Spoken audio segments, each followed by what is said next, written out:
Selamat datang di Pau Channel, saluran berita orang-orang soleh. Pau Channel, saluran kebanggaan kita semua. Sebelum menginjak kisah berikut, silakan tekan tombol subscribe dan like, agar tidak ketinggalan info berikutnya. Terima kasih.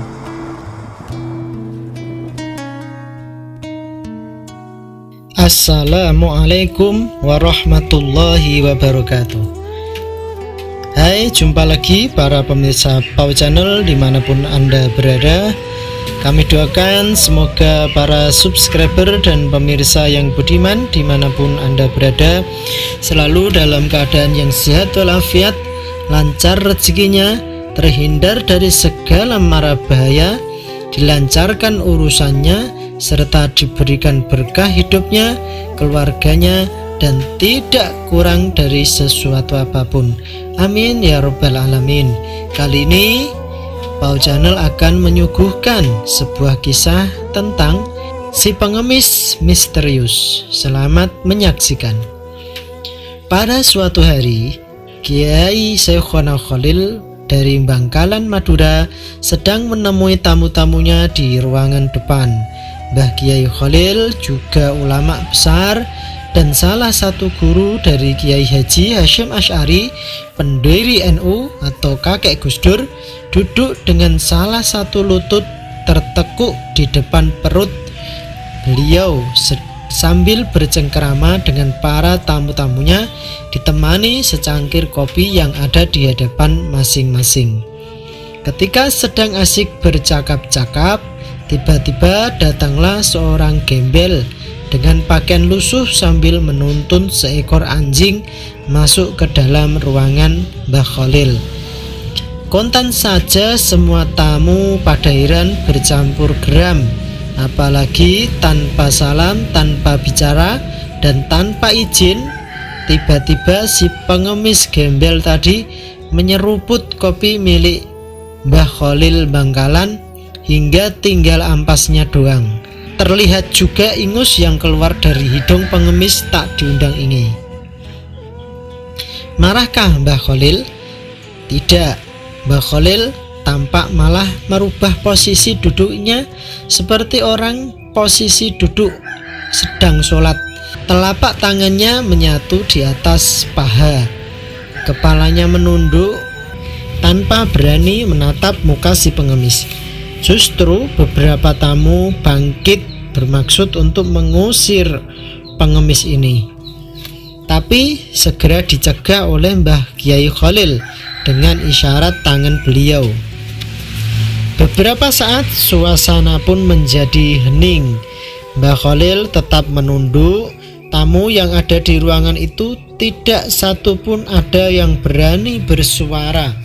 Sampai kemudian si pengemis berlalu tanpa sepatah kata pun.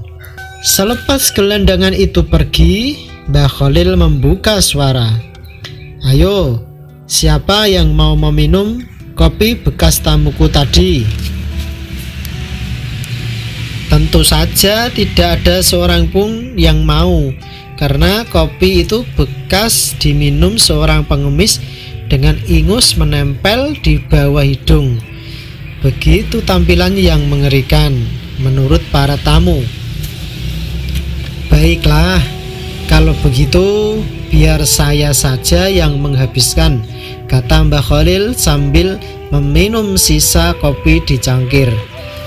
Semua tamu semakin terheran-heran. Belum habis rasa penasaran para tamu, kemudian Mbah Khalil menyambung katanya lagi. Tahukah sampean semua siapa tamuku tadi? Dia adalah Nabiullah Khidir. Beliau itu habis mengunjungi sahabatnya, seorang wali di daerah Yaman dan Sudan. Kemudian melanjutkan perjalanan ke sini untuk menemui sahabat-sahabatnya, para waliullah di tanah Jawa. Kontan kemudian para tamu tersebut berebut sisa kopi yang tinggal cangkirnya itu.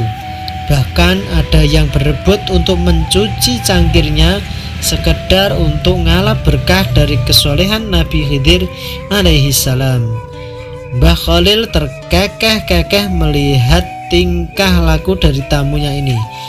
Ya, memang kebanyakan kita hanya melihat kulit tanpa bisa melihat hati, karena mata hati kita sudah tertutup oleh gemerlapnya dunia.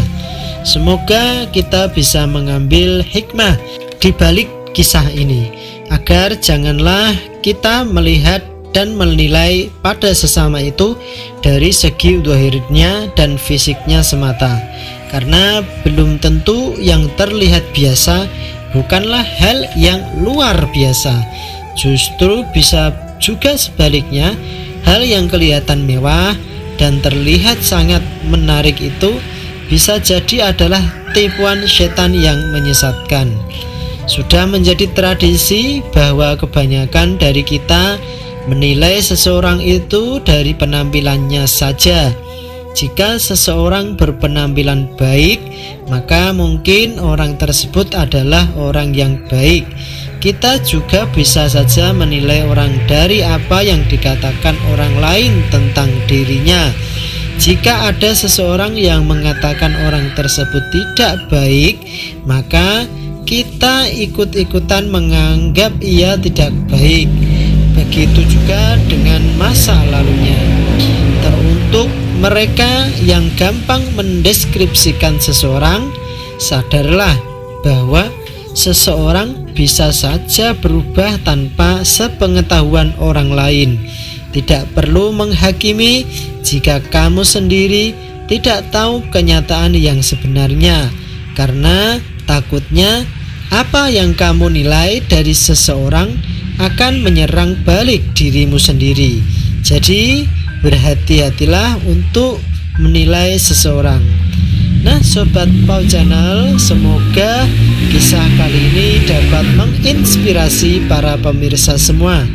Jangan lupa untuk mengklik tombol subscribe, like, and share agar bermanfaat bagi semua orang.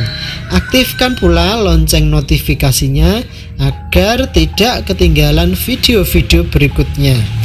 Akhirul kalam, billahi taufik wal hidayah, war ridha wal inayah, wal afwu minkum. Wassalamualaikum warahmatullahi wabarakatuh.